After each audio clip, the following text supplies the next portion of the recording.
buongiorno, le principali notizie.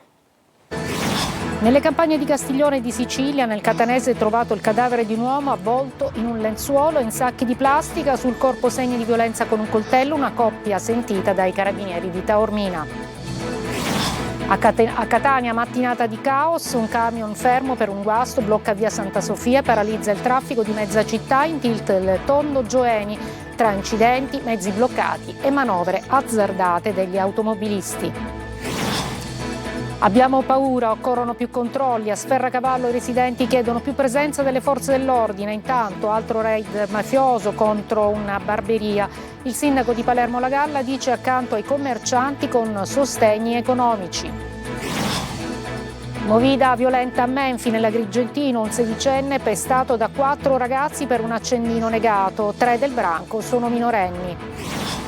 A Palermo prevenzione delle malattie oncologiche con la medicina di precisione che grazie ai test genetici riesce ad anticipare il progredire della malattia. Calcio, chiusa la stagione regolare al secondo posto, grazie al pari con l'Atalanta Under 23 il Catania pensa già ai play-off. La prossima settimana squadra in ritiro a Veronello. Dopo il Trapani anche il Siracusa retrocede in Serie D, ieri pari amaro per le 2 formazioni siciliane che lasciano il calcio professionistico.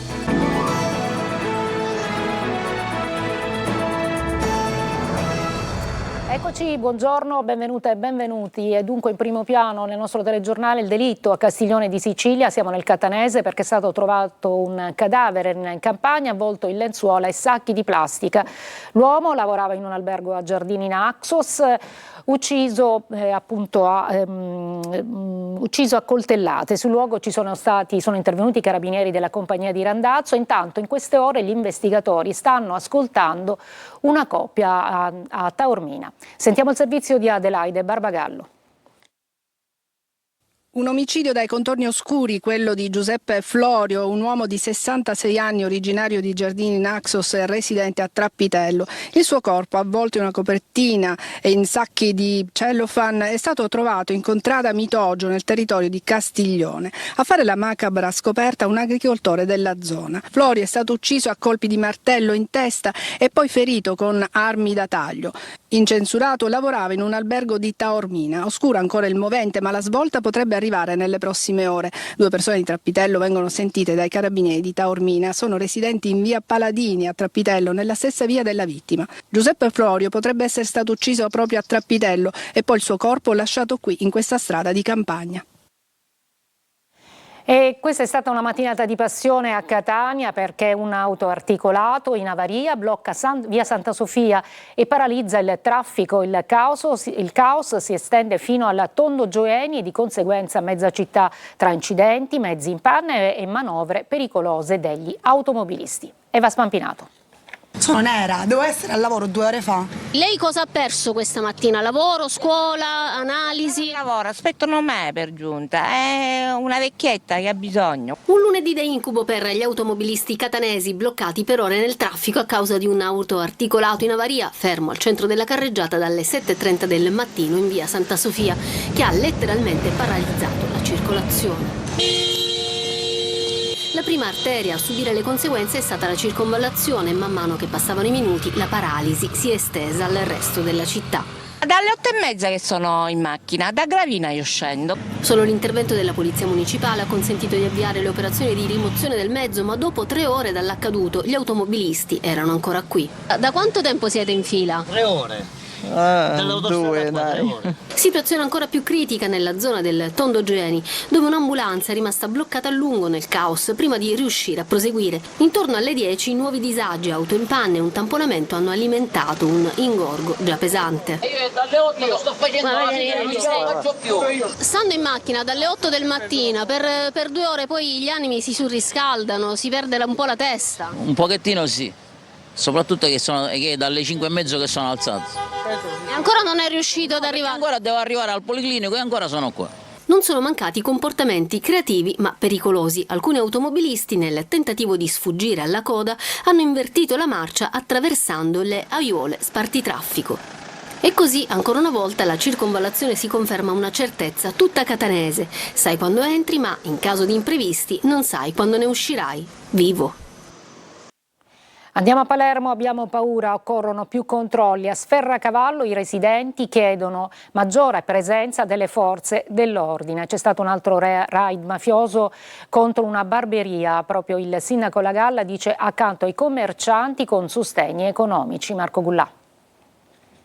Prima i colpi di Kalashnikov alla vetrata del ristorante Il Brigantino, ieri invece la vetrina spaccata di una barberia con la testa di un manichino appesa davanti l'ingresso. Continuano gli atti intimidatori mafiosi nella borgata marinara di Sferracavallo, un raid dopo l'altro, la mafia che vuole marcare il territorio, che continua a mandare messaggi inequivocabili. C'è paura crescente per l'escalation di intimidazioni, i residenti chiedono maggiori controlli. Abbiamo fatto più di una richiesta per avere più sorveglianza nella borgata, ma siamo abbandonati completamente.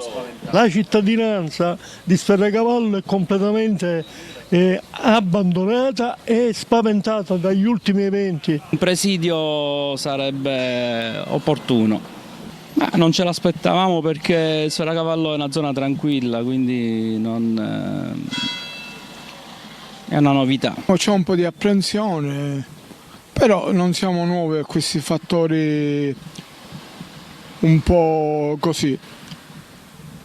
Speriamo che tutto vada per il verso giusto. Ieri il sindaco di Palermo Roberto Lagalla e l'assessore alle attività produttive Giuliano Forzinetti hanno incontrato residenti e commercianti di Sferracavallo. Il comune ha inoltre deciso di attivare un'ulteriore misura straordinaria di sostegno economico dedicata alle imprese vittime di intimidazioni, prevedendo lo stanziamento di somme specifiche. A Caltanissetta la Guardia di Finanza ha sequestrato €1 milione a 2 affiliati alla stidda del clan San Filippo di Mazzarino, sigilli a 3 imprese, 59 terreni e conti correnti intestati ai 2 pregiudicati condannati in via definitiva per precedenti reati di mafia. A Caccamo nel Palermitano un agricoltore è morto ieri sera travolto dal suo trattore. L'incidente nelle campagne di Contrada Santa Vittoria è stato il fratello a lanciare l'allarme, però purtroppo rivelatosi inutile. Andiamo a Menfine, all'Agrigentino, dove ci sono episodi di movida violenta, perché pensate un sedicenne è stato pestato da 4 giovani per un accendino negato. E, 3 di questi ragazzi del branco erano appunto minorenni. Davide Sardo. Un accendino negato, poi la violenza. È bastato questo, un motivo banale per scatenare un brutale pestaggio ai danni di una sedicenne di Menfine, nell'Agrigentino. L'aggressione è avvenuta nella notte all'esterno di un locale alla Lido dei Fiori. In 4, 3 minorenni ed un maggiorenne, si sono scagliati contro il ragazzo con calci e pugni fino a rompergli anche gli occhiali. Una violenza improvvisa, sproporzionata, che ha lasciato per terra il giovane. A tentare di fermare il branco è stato un altro avventore del locale, mentre, secondo quanto denunciato dalla madre della vittima, altri presenti sarebbero rimasti a guardare senza intervenire. Provvidenziale la chiamata ai soccorsi. Sul posto carabinieri ed un'ambulanza del 118. Il sedicenne è stato trasportato all'ospedale di Sciacca. I medici hanno riscontrato contusioni, escoriazioni, lividi e la frattura di un dito. La prognosi è di 20 giorni. Un episodio grave che riaccende l'allarme sul fronte della violenza giovanile nel territorio. Solo lo scorso agosto, a Porto Palo di Menfi, una rissa tra 9 ragazzi si era conclusa con un accoltellamento, anche in quel caso per futili motivi. Sul nuovo episodio interviene il sindaco di Menfi, Clemente, che chiama in causa le famiglie degli aggressori. Serve responsabilità, dice, per evitare che simili episodi si ripetano. Un appello che arriva dopo l'ennesima notte di violenza. Un anno dopo la strage, Monreale ricorda con un corteo e una messa i 3 giovani uccisi in una folle sparatoria. Il sindaco dice che la città ha iniziato a reagire. Lorena Dolci. È una giornata che non serve esclusivamente a ricordare, perché questo esercizio di memoria non verrà mai meno, ma è una giornata per dimostrare che Monreale ha iniziato già a reagire coinvolgendo le nuove generazioni. Un anno dopo la strage che ha lasciato per terra Andrea, Massimo e Salvo in una folle sparatoria, Monreale si ferma. Tutte le scuole elementari sono state coinvolte in questa giornata che vuole mandare un messaggio di speranza, pace e riflessione. Massimo, Salvo e Andrea per Monreale sono ancora vivi e attraverso loro vogliamo mandare questo messaggio per le nuove generazioni. Un'intera giornata dedicata a loro, perché non si può morire a 20 anni in un sabato sera. Il corteo delle scuole parte dal campo e poi attraversa il paese, che ritrova la festa del Santissimo Crocifisso, macchiata l'anno scorso da una ferita indelebile. Un ricordo tenuto vivo dalle istituzioni, ma soprattutto da amici e familiari. La loro associazione si è costituita parte civile nel processo che vede imputati 3 giovani del quartiere Zen. Nel pomeriggio la messa nel Duomo di Monreale per un momento di preghiera condivisa in ricordo di Massimo, Andrea e Salvo. A Palermo la Guardia di Finanza ha scoperto all'interno di un laboratorio cannabis e droghe sintetiche che venivano preparate per l'immissione sul mercato in diverse forme, 46 kg in tutto per un valore di 170.000 euro. Favara e Pavia unite nel dolore, oggi il lutto cittadino per l'ultimo saluto a Gabriele Vaccaro. Nel pomeriggio infatti ci saranno i funerali nella chiesa madre appunto di Favara. Davide Sardo. Favara si prepara a dare l'ultimo saluto a Gabriele, un addio che si annuncia carico di dolore e partecipazione. Sono attese migliaia di persone oggi pomeriggio alle 15:30 nella chiesa madre, dove si svolgeranno i funerali del 25enne Gabriele Vaccaro, ucciso a Pavia. Il feretro è arrivato ieri in città, accolto da un silenzio composto. Per consentire a tutti di seguire la cerimonia saranno installati altoparlanti anche all'esterno della chiesa. La famiglia ha chiesto rispetto e discrezione, niente foto o video durante il rito funebre. Favara si ferma, mentre anche Pavia osserverà il lutto cittadino, bandiere a mezz'asta sugli edifici comunali in segno di cordoglio e vicinanza. Un dolore condiviso che ha già attivato la solidarietà, promossa una raccolta fondi per sostenere le esequie. Alla celebrazione, officiata dall'arcivescovo di Agrigento Alessandro Damiano, prenderanno parte autorità civili e religiose, tra cui il sindaco di Pavia Michele Lissia, il prefetto Salvatore Caccamo e numerosi sindaci del territorio. Intanto proseguono le indagini. L'autopsia chiarirà le cause esatte della morte, mentre il giovane accusato dell'omicidio, un egiziano di 16 anni, resta in carcere al Beccaria di Milano. Oggi però è il giorno del silenzio e dell'ultimo saluto a Gabriele Vaccaro. A Catania e il litorale, tra divieti, cancelli e cantieri, il sindaco trentino auspica una città con vista mare, ma burocrazia e ostacoli frenano i progetti di rilancio. Tonino De Mana. È un accesso al mare tra cancelli, cantieri e divieti. Con meno solarium quest'anno non ci saranno le piattaforme ad Ognina e Piazza Europa, in questo caso per un contenzioso giudiziario per la presenza di uno scarico fognario, e più propositi, come quelli del sindaco trentino che auspica una città con vista mare. Tante le idee che spesso si scontrano con la burocrazia, visto che per alcuni progetti sono coinvolti diversi enti, comune, regione, capitaneria di porto e ferrovie dello Stato. A rallentare tutto si è messo anche il ciclone Harry, che ha devastato e in parte modificato la morfologia del litorale catanese. Mentre sono in corso i lavori di rigenerazione urbana del lungomare tra Piazza Battiato e Ognina, si attendono novità da Piazza Tricolore, dove l'enorme voragine attende il suo destino. Anche qui, come in Piazza Battiato, mostriamo e documentiamo persone in aree interdette. E i controlli? Trentino vorrebbe eliminare il cemento da Piazza Tricolore e valorizzare la spiaggetta sottostante, ma prima di realizzare l'ipotetico passaggio e la scaletta bisognerà mettere in sicurezza l'area. E che dire della spiaggetta del Caito nei pressi dell'inaccessibile Porto Rossi, che il sindaco vorrebbe consegnare ai catanesi? Vorrebbe, ma quando? Intanto, con l'estate alle porte, bisogna prendere atto che il mare, in alcuni casi, si può solo guardare. Questo mare non si vede.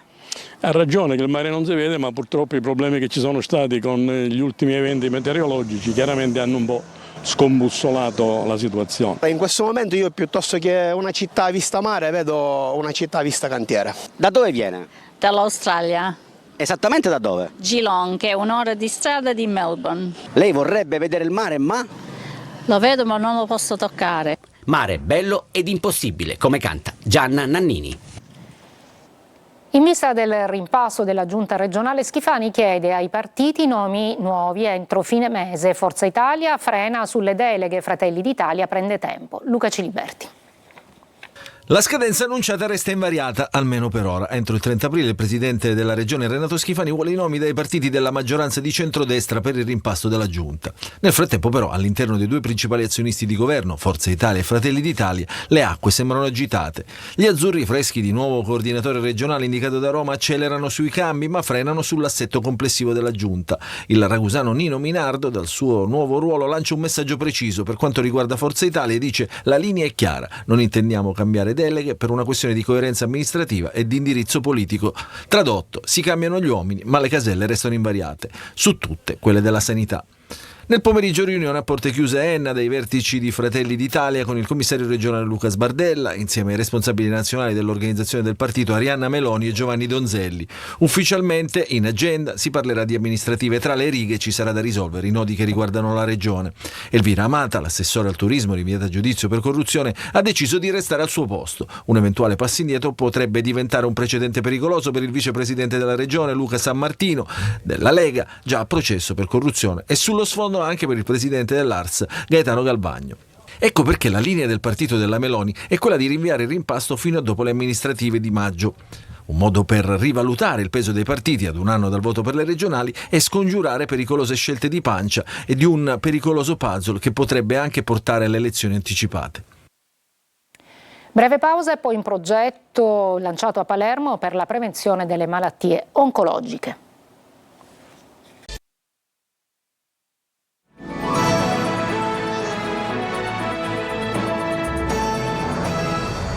A Palermo prevenzione delle malattie oncologiche grazie alla medicina di precisione che con test genetici riesce ad anticipare il progredire della malattia. Marco Gullà.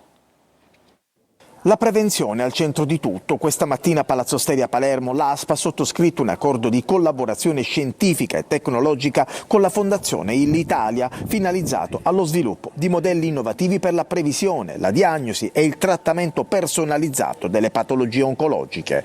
Una campagna dal nome Providenzia per la promozione della salute che grazie alla medicina di precisione non è più una reazione alla malattia ma capacità di anticiparla. Un nuovo modo per neutralizzare le malattie oncologiche. Partire da soggetti sani, dalla prevenzione, cercando di indagare il proprio DNA, il proprio genoma, senza avere paura appunto di queste indagini, per poter, come dice oggi la campagna, avere la provvidenza, cioè arrivare ancora prima che si possa manifestare, diciamo, la patologia. Noi tentiamo di portare invece il paradigma di una medicina ritagliata sul singolo soggetto. Voi capite che tutto questo implica studi di carattere genomico, quindi studio del DNA, per cercare di individuare la malattia in fasi completamente precoci. Tra gli obiettivi principali figurano lo sviluppo di programmi per la predizione del rischio oncologico nella popolazione. La prevenzione è fondamentale non soltanto per questo tipo di malattie, lo è fondamentale assolutamente per tutto l'immaginario che noi culturalmente non abbiamo costruito in questi anni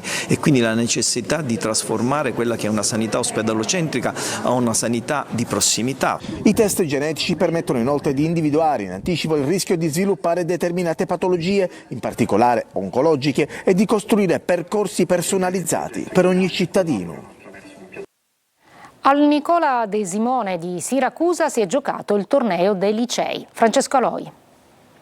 Le squadre scendono in campo. Al Nicola De Simone di Siracusa si gioca il torneo dei licei. Siamo venuti impreparati, però per fortuna abbiamo tanti ragazzi che lo fanno come sport, alcuni anche a livello agonistico, quindi su questo punto di vista siamo avvantaggiati. 3 le rappresentative, Quintiliano, Gargallo ed Einaudi, per una mattinata all'insegna dello sport. Tramite lo sport loro possono capire quali sono le difficoltà della vita, ma anche quali sono le gioie della vita. Chi non gioca è in tribuna, si segue la partita, quando serve si incita la squadra della propria scuola, ma consapevoli che non ci sono rivalità. Non si tratta solo di una giornata all'insegna dello sport, all'insegna del valore del fair play, ma anche all'insegna dei valori come i legami, le amicizie. La prima partita è andata bene, i ragazzi hanno fatto una grande prestazione. In questa prima edizione del torneo giocano soltanto i ragazzi, ma per la prossima si sta già pensando alle squadre femminili.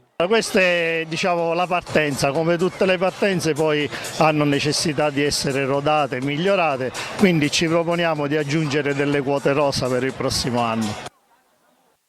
pausa, la pagina dello sport con il calcio, le squadre del Catania, il Siracusa e il Trapani.